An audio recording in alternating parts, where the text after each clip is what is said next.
잠시 뒤 1시간 뒤쯤 열리게 됩니다. 한미 정상회담.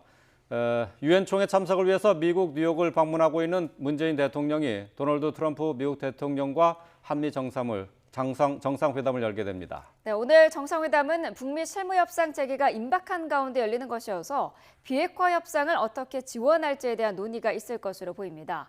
뉴욕 현지 프레스센터에 나가 있는 취재기자 연결하겠습니다. 신호 기자. 네, 뉴욕입니다. 네, 자 문재인 대통령과 트럼프 대통령의 정상회담 이제 1시간쯤 남았는데요. 이번 정상회담의 핵심 의제 아무래도 북미 대화 지원이겠죠? 네, 그렇습니다. 1시간쯤 뒤에 문재인 대통령의 숙소인 호텔로 트럼프 대통령이 찾아와서 한미 정상회담을 갖습니다.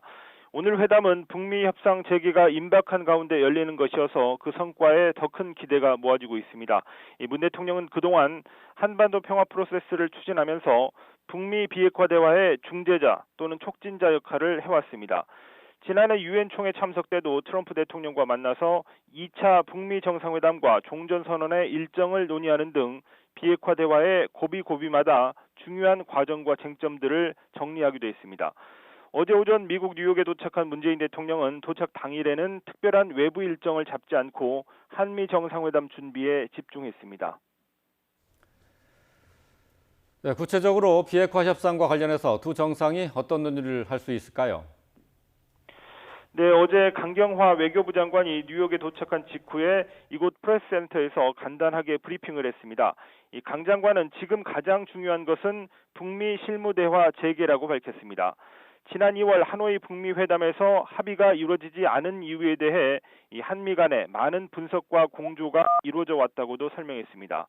앞서 청와대 관계자가 이 하노이 회담 이후에도 지속 가능한 협상안을 만들기 위해서 한미 양국이 많은 아이디어를 공유해 왔다면서 지난해 추진됐던 종전선언 역시 평화체제로 가는 중요한 스텝이고 철진한 프레임이 아니라고 밝힌 것과도 같은 맥락입니다.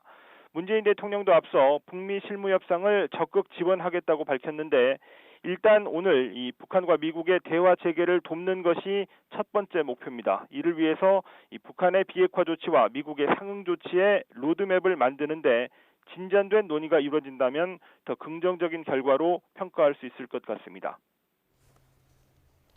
네, 트럼프 대통령도 최근 북미 대화 재개와 관련해서 긍정적인 메시지를 내놓고 있죠. 네, 그렇습니다. 최근 백악관의 대표적 대북 강경파였던 볼턴 보좌관이 물러났습니다.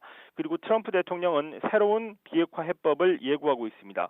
이 볼턴이 과거에 해온 정책이 얼마나 나빴는지 돌아봐야 하고 새로운 방법은 매우 좋을 것이다. 이렇게 발언하기도 했는데 이 북한도 실무협상 수석 대표를 공개하면서 이 실현 가능한 것부터 단계적으로 풀자는 뜻으로 이해한다고 화답했고 이 미 국무부는 시간과 장소가 정해지면 논의할 준비가 돼 있다고 응답하면서 이 대화 분위기가 만들어졌습니다. 어제 강경화 장관은 북한의 안전보장이나 제재 해제 이런 것들을 열린 자세로 협상한다는 미국의 입장을 우리도 공유하고 있다고 긍정적으로 해석했습니다. 네, 한일 군사정보보호협정 종료 이후에 한미 동맹 균열 우려도 제기되고 있는데요. 이 부분에 대한 양국 정상의 논의도 있겠죠? 예, 그렇습니다. 청와대는 지난주 이 동맹국인 미국과 협조 체제를 유지하는 것은 북한과 대화를 유지하는 것 이상으로 중요하다고 밝혔습니다.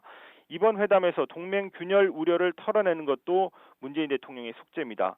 이 한미 당국의 협상이 시작되는 방위비 분담금 문제, 그리고 전시작전권 전환, 한미일 공조 강화, 한일 갈등 해결 등 이 민감한 현안 모두가 한미 동맹 강화 측면에서 논의될 것으로 보입니다. 지금까지 뉴욕에서 YTN 신호입니다.